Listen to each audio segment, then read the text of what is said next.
Ladies and gentlemen, sons and daughters of the soil, children of promise, I welcome you to a truth so old it sings in the bones, and yet so fresh it dances in the soul. Sit still, lean in, and listen with the ears of your spirit, for I am about to tell you what your grandmothers always knew, and what the world tried to make you forget. You see, God didn't just give us earth to walk on. He gave us the elements, the sacred tools of his wisdom. And when you mix two of his holiest gifts, salt and honey, you awaken something the world cannot contain. I'm here to tell you, mix salt with honey, and in 7 days you will begin to see abundance bloom like roses after the rain. Salt, my dear child, is older than your questions and wiser than your worries. It is the mineral that remembers the beginning of time, that remembers when the seas were young and the mountains were still sleeping in the belly of the earth. Ah, my dear, Mr. Salt, my dear child, is older than your questions and wiser than your worth. You awaken something that begins with a sigh, and the mountains were still, sleeping in the belly of the earth. Ah, salt is the mineral that remembers the beginning. Salt is patient. It waits for generations beneath the soil, gathering power, storing memory, holding the silent prayers of those who came before us. And you must understand this. Salt is not just seasoning, not just a pinch of flavor. It is covenant. It is preservation. It is protection. It is God's own way of teaching us that what he gives is meant to endure, to last, to keep us from rotting away in our doubts and fears. Long before our mothers' mothers were born, salt was used to seal sacred promises. Kings and prophets and wandering tribes in the desert held salt in their hands and understood that it was more precious than gold, more necessary than even honey on the tongue. You see, salt does not just add taste to life. It preserves what is good. It purifies what has been tainted. It stands as witness that what God has spoken over you shall not spoil, shall not wither, shall not fade in the heat of the world's scorn. When you hold salt in your hands, you are holding generations of covenant. You are holding the wisdom of oceans, the sweat of your ancestors' brows, the tears they shed so you could stand here today, strong, whole, unbroken. Do not let the world tell you it is small, insignificant, or common, for it is the simple things, child, that God uses to confound the mighty. Salt is common, yes, but it is also holy. It is humble, but it is also powerful. Think of the old mothers in the kitchen stirring pots of beans and rice, whispering prayers over bubbling stew while dropping in that pinch of salt. Think of soldiers carrying salt in their packs to heal wounds on the battlefield. Think of babies born into this harsh world, rubbed with salt in ancient tradition to guard them from harm, to remind the devil he cannot touch what God has set apart. That is salt, my dear one, a barrier, a promise, a shield and a bridge, all at once. And I want you to remember this truth. When Jesus spoke to the crowd, when he looked upon the faces of fishermen, beggars, widows, and the broken-hearted, he did not say they would become salt. He said, "You are the salt of the earth." He was reminding them, reminding you, that you already carry the power to preserve what is good, to season the world with kindness, to stand as witness to a God who does not forget his children. Salt is not loud, but its absence is felt immediately. Salt does not boast, but when it is missing, everything is bland. Everything is weak. Everything falls apart. That, my darling, is how your spirit should move through this world. Quiet strength, humble power. the ability to keep what is good from spoiling, to stand between the rot and the hope, to hold the line when everything threatens to collapse into decay. And yes, salt can sting. When poured on a wound, it burns like fire. But do not curse that burn. It is the sting that heals, the pain that purifies, the cleansing that prevents the wound from turning rotten. Your words, your truth, your very life must sometimes be salt in the wounds of this world. Painful, yes, but necessary to bring healing, to keep the soul from growing gangrene with bitterness and hate. I tell you, don't you shrink from your calling. Don't you dull your shine so others can stay comfortable. You are salt. You are necessary. You are chosen to stand watch over the blessings God has given you, to protect the goodness He has planted in your spirit, in your family, in your future. And when you mix that salt with honey, you do something miraculous. You remind the universe that life is both bitter and sweet, that preservation is holy, and that healing flows from the hand of the Almighty. Salt by itself is strong, but honey gives it mercy.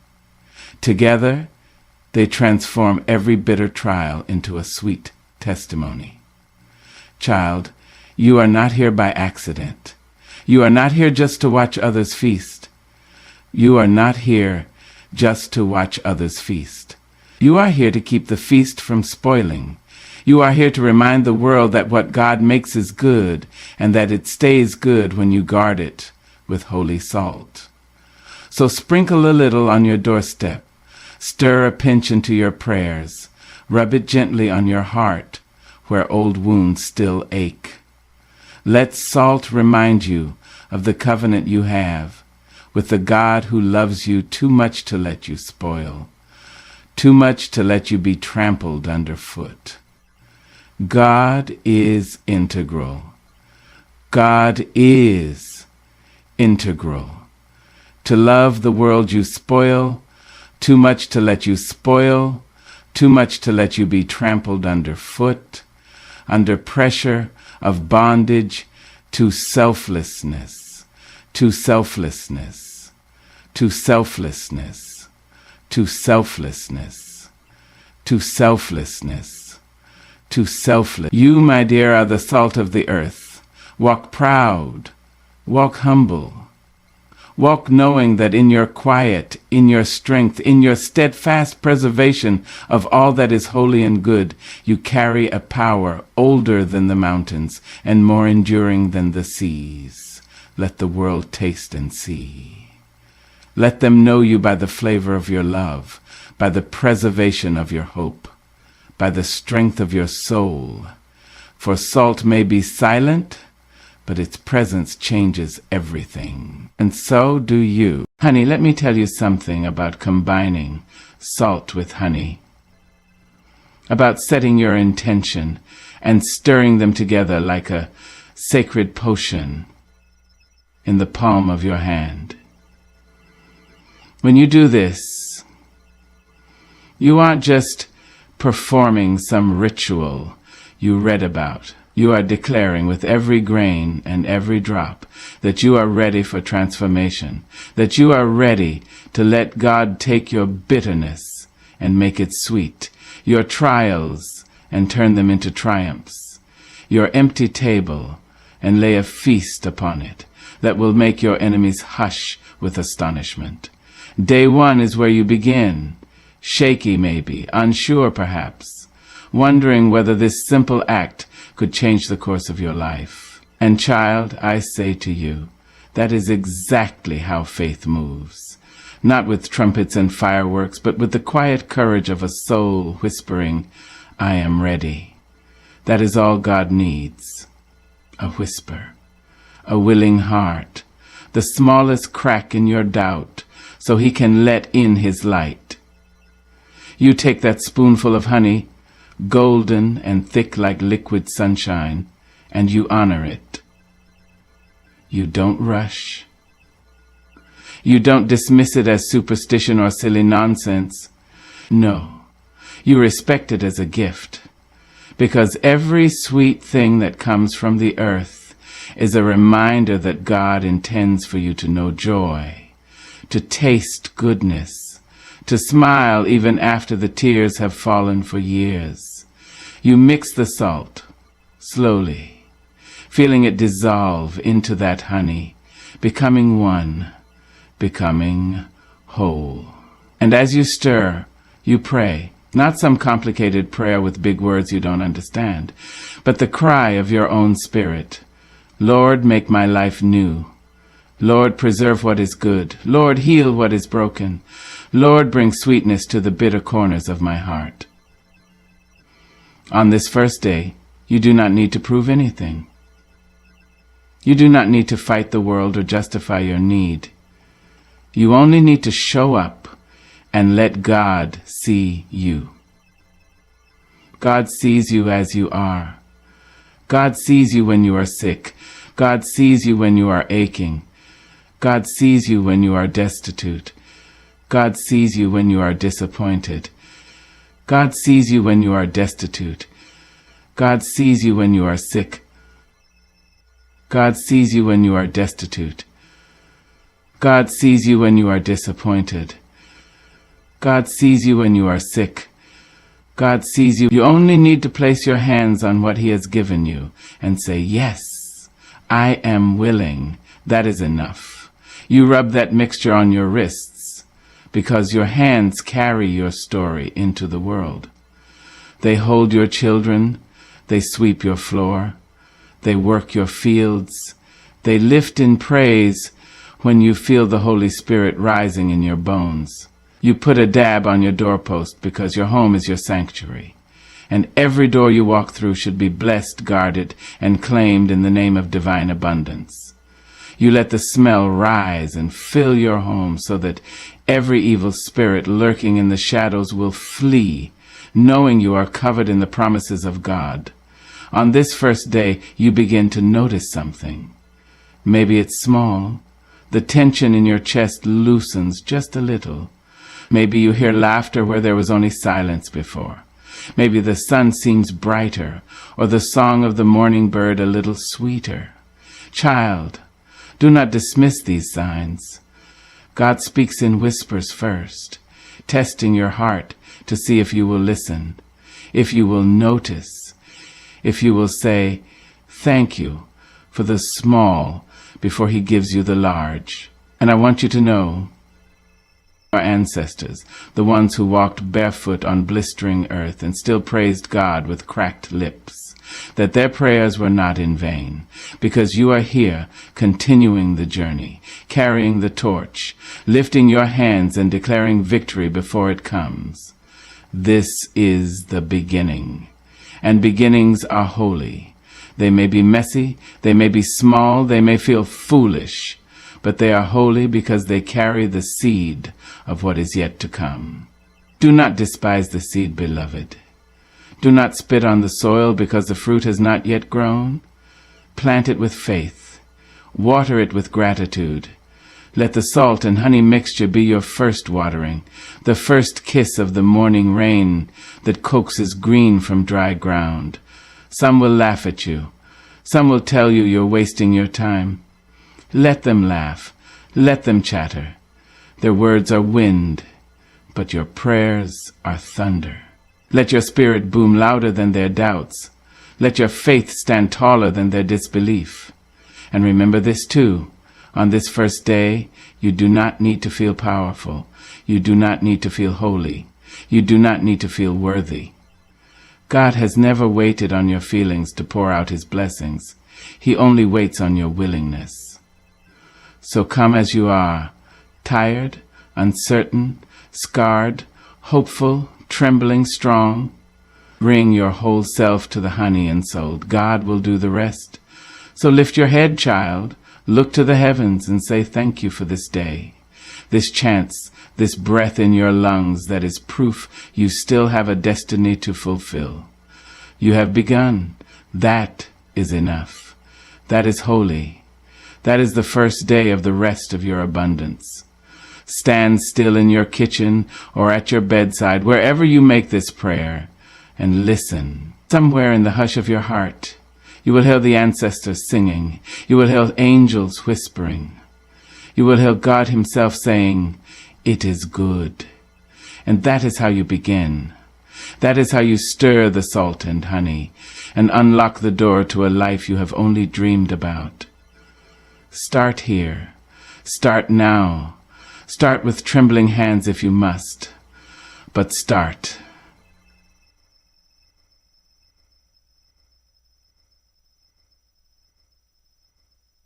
On the third day, child, something stirs in the air around you. You may not see it with your eyes, but your spirit feels the shift, like the hush before a summer storm, like the crackle of lightning in the distance. The salt and honey have begun their sacred work, seeping into the corners of your life, where the cobwebs of fear and doubt have gathered for too long. You rise from your bed and notice the heaviness that used to cling to your shoulders is beginning to lift. The world, though still hard and unpredictable, seems softer at the edges. You hear the wind rustling the trees, and it sounds like a hymn. You taste your morning tea, and it feels like hope slipping down your throat, warming the cold spaces that life's trials carved in your chest. Oh yes, baby, this is the day when doors begin to creak open, not with grand fanfare, but with the holy hush of divine timing. You might receive a phone call from someone you haven't heard from in years, offering you a chance to mend old wounds. You might see an email appear like a dove at your window, carrying news of a job, an opportunity, a blessing you thought would never come. Don't brush these moments aside. Don't call them coincidence. Remember, coincidence is just God's way of remaining anonymous. On this third day, your prayers start to bloom, slowly, tenderly, like a rose pushing through the cracked sidewalk of your struggles. You have mixed your salt and honey with trembling faith, and now, like yeast in the dough, it is rising, transforming what was flat and ordinary into something abundant, something nourishing, something that will feed your soul and the souls of those around you. I know you've been weary. I know you've cried into your pillow at night, asking why doors stayed locked, why every turn seemed to lead to another dead end. But listen to me, child. Sometimes God doesn't open the door because he is strengthening your knock. He is building your muscles of faith, fortifying your spirit, teaching you the song of persistence, so that when the door does open, you will walk through with a spine made of iron and a heart made of gold.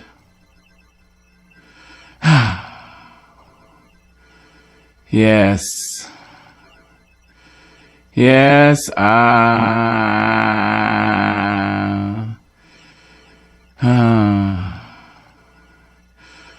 made you smart, sometimes made you smart, sometimes made you smart,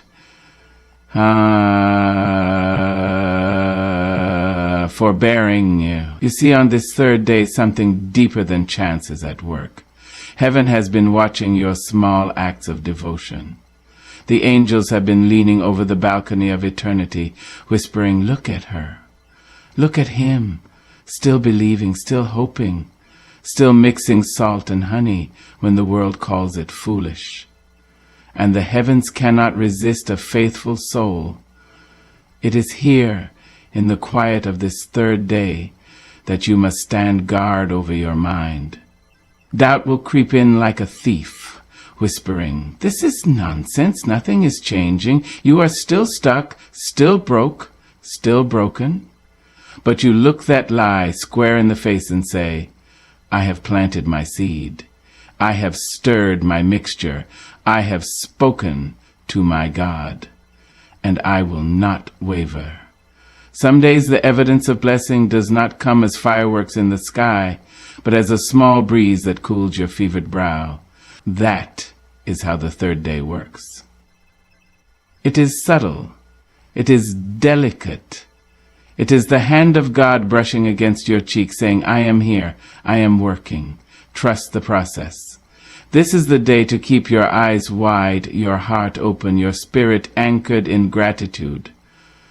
Sing hymns as you wash your dishes. Sing softly as you fold your clothes. Leave that dab of salt and honey mixture on your wrists, on your doorpost, as a reminder that abundance is not only coming, it is already seeping through the cracks of your life, like dawn breaking after the longest night. Don't let impatience choke your blessing.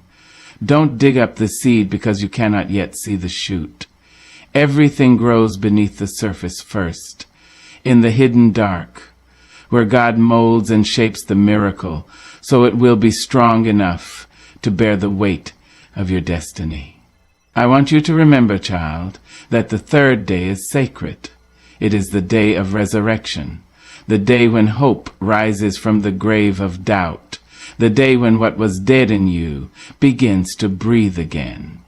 Hold your head high, walk with your shoulders back, speak blessing over your home, your family, your future.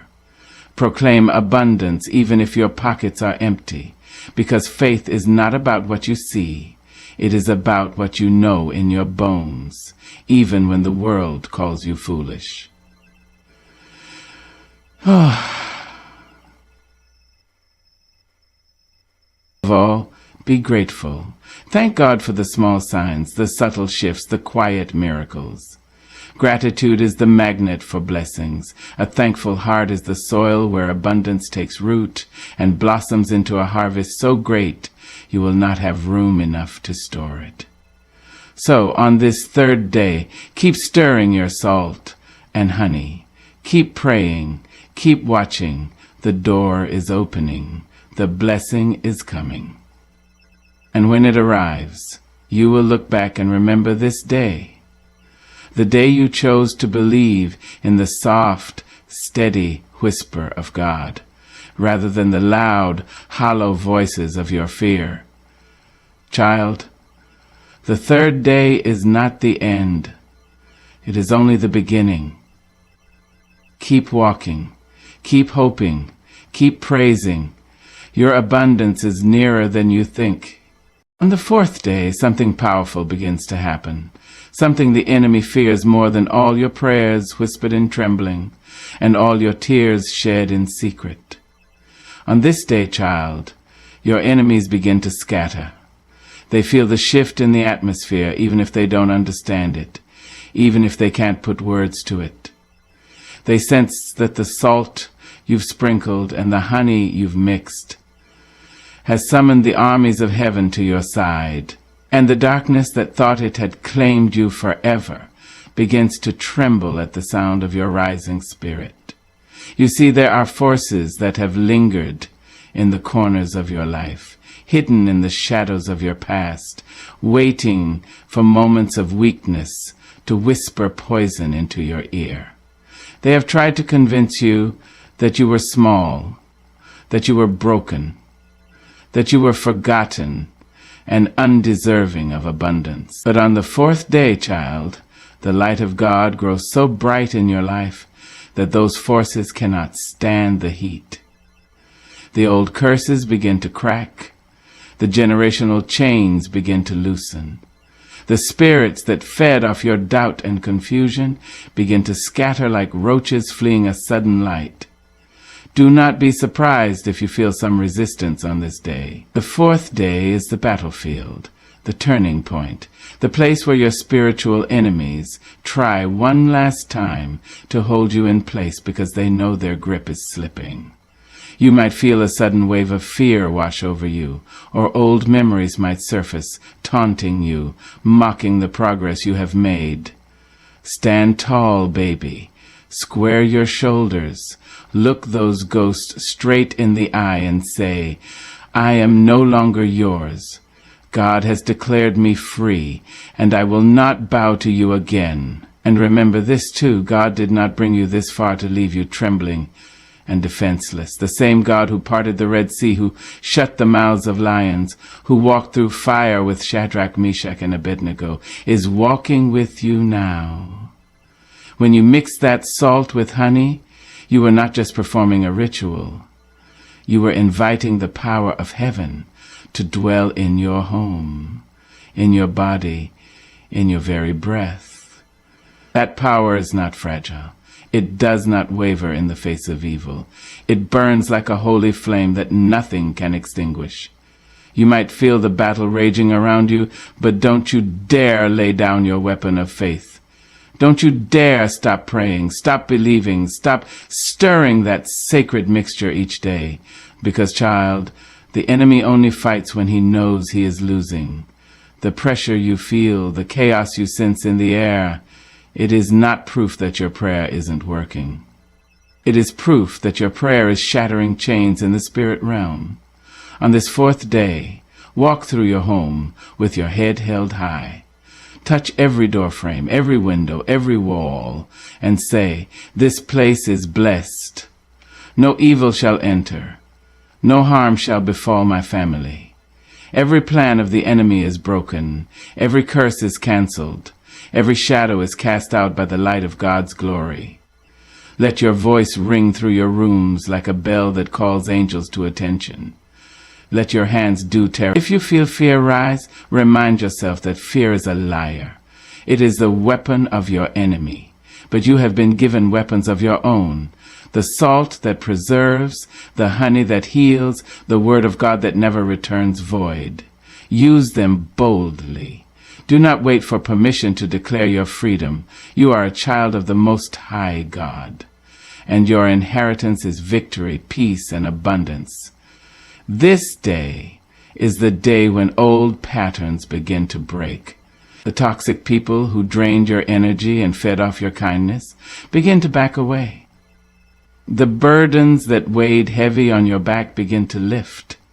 And yes, sometimes you will feel alone in this moment, because God is removing the dead branches so you can grow new leaves. Do not mourn what falls away. Do not cling to what God is cutting off. Sometimes the path to abundance requires pruning, requires letting go, requires cleaning the wounds, and tearing out the rot so something stronger can grow in its place. This is the fourth day's holy work, the cleansing, the purging, the setting right of things that were crooked in your life. Stand firm, child. Stand strong. Remember that God did not give you a spirit of fear, but of power, love, and a sound mind. And with that power, you speak over your life and say, "No weapon formed against me shall prosper. No evil shall stand against the light of God in me. No tongue that rises against me in judgment shall succeed." Speak it until you believe it.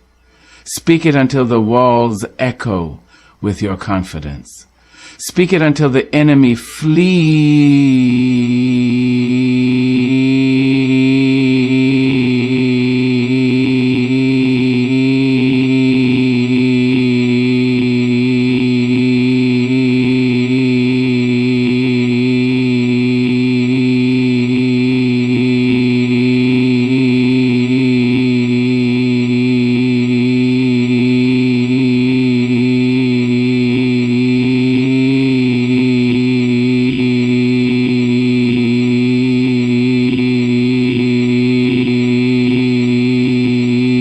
Because this, my child, is the promise of the fourth day, that God will scatter your enemies before you, that he will set a table in the presence of those who wished you harm, that he will turn every weapon formed against you into ashes beneath your feet. And when this day is done, when you lay your head down to rest, you will know deep in your bones that something has shifted, something has broken loose.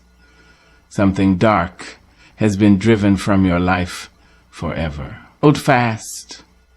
Hold steady. The battle is fierce, but your victory is sure. God has not forgotten you. The salt and honey have done their work, and the light is driving out the darkness. Child, you are stepping into freedom, and soon you will step into abundance. Now comes the seventh day. A sacred hush falls upon your spirit, like the stillness of morning before the birds begin to sing. You've come a long way, baby. You've prayed and believed. You've stirred the salt and honey with trembling hope, with a faith both fragile and fierce. And now, you don't ask for anything. No begging, no pleading, no bargaining. On this day, you simply say thank you. Thank you for the doors that opened and the ones that stayed shut for my protection. Thank you for the doors that opened and the ones that stayed shut for my protection. Thank you for the doors that opened and the ones that stayed shut for my protection. Thank you for the doors that opened and the ones that stayed shut for my protection. Thank you for the doors that opened and the ones that stayed shut for my protection. Thank you for the doors that opened and the ones that stayed shut for my protection. Thank you for the peace that fell like soft rain after long storms of confusion. Thank you for the unseen battles you fought on my behalf. Thank you for being God, even when I didn't understand your ways. The seventh day is not about action. It's about recognition. It's about standing in stillness and seeing, really seeing, that abundance is not a destination, but a revelation. You don't have to chase what's already been assigned to you. You only have to become aware of it. The veil has been lifted. The seed has taken root. The honey and salt have done their holy dance. And now it's time to rest in the divine truth that God is faithful. Because you know the rain already came. All week you've stirred the mixture, touched your doorposts, anointed your wrists, whispered words into your morning and your midnight. And now God says, rest, my child. The work has been done. He doesn't mean your hands will never move again, but he means the striving can stop, the worry can leave, the doubt has no more room at your table. On the seventh day you put on a smile that comes from your soul, not your circumstance. You sit back not in laziness but in holy surrender. The salt and honey have opened the windows of heaven, and now it's your job to receive. Yes, receive. That's the thing many of us struggle with. Not asking, not praying, but receiving. We don't always believe we're worthy. We question if God really heard us. But the seventh day is about saying, I am ready. Not in fear, not in shame, but in the full dignity of someone who knows they are a child of the Most High. You walk through your home and it feels different, lighter, like the very walls have been washed in light. Your heart isn't racing anymore. Your mind isn't choked with worry.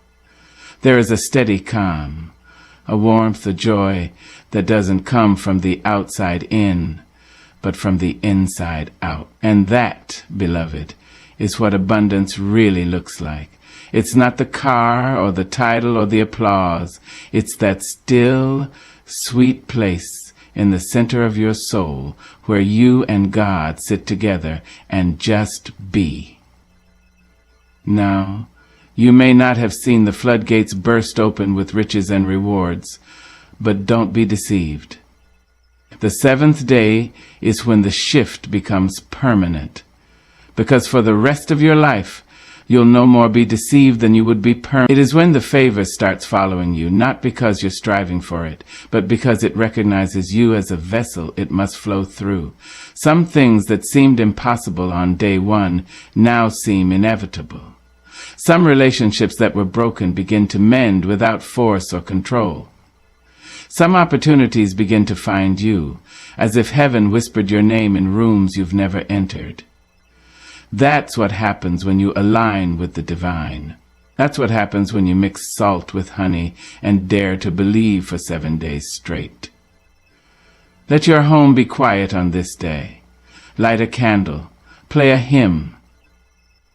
Let gratitude rise like incense. This is a Sabbath of the Spirit. a holy pause in a world that never stops. You don't have to do to be worthy. You don't have to hustle to be seen. You just have to rest and receive. And this day, more than all the others, is when you share.